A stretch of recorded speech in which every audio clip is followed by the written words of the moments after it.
ಈಗ ಮಸಾಲಾ ರೊಟ್ಟಿಯನ್ನು ಮಾಡ್ತಿದ್ದೇವೆ.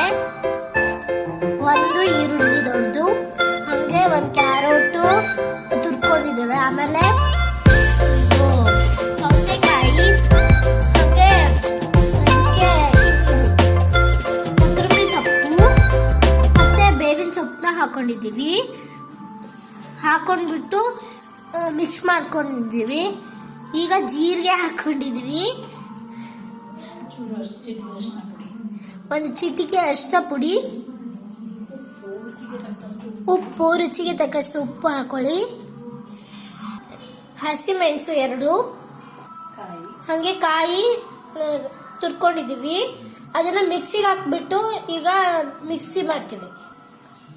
ಶುಂಠಿ ಮತ್ತು ಬೆಳ್ಳುಳ್ಳಿ ಪೇಸ್ಟ್ ಹಾಕೊಳ್ಳಿ. ಈಗ ಮನೆಯಲ್ಲೇ ಮಾಡಿದ್ದು ಹಾಕೊಂಡಿದ್ದೀವಿ ನಾವೀಗ. ಆವಾಗ ಹೇಳಿದ್ವಲ್ಲ ಹಾಗೆ ಕಾಯಿ ಮತ್ತು ಮೆಣಸು ಹಾಕೊಂಡಿದ್ದೀವಿ. ಮೆಣಸು ಅಂದರೆ ಹಸಿಮೆಣಸು ಹಾಕೊಂಡಿದ್ದೀವಿ ಆವಾಗ ಹೇಳಿದಾಗೆ. ಸ್ವಲ್ಪ ಚಿರೋಟಿ ರವೆ. ಈಗ ಅದನ್ನೆಲ್ಲ ಸರಿಯಾಗಿ ಮಿಕ್ಸ್ ಮಾಡ್ಕೊಳ್ಳಿ.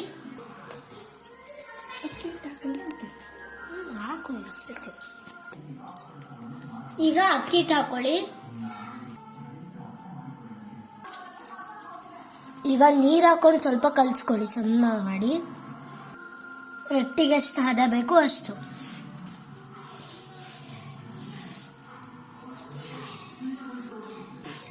ಹೀಗೆ ಚೆನ್ನಾಗಿ ಮಿಕ್ಸ್ ಮಾಡ್ಕೊಳ್ಳಿ.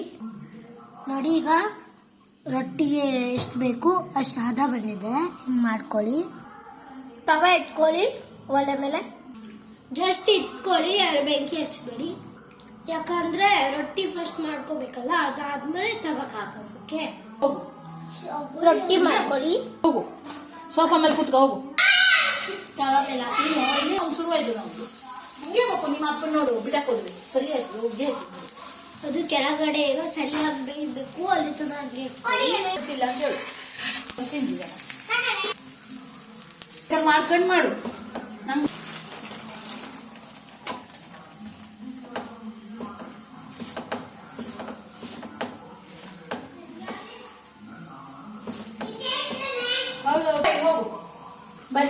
ನೋಡಿ ಈಗ ಸರಿಯಾಗಿ.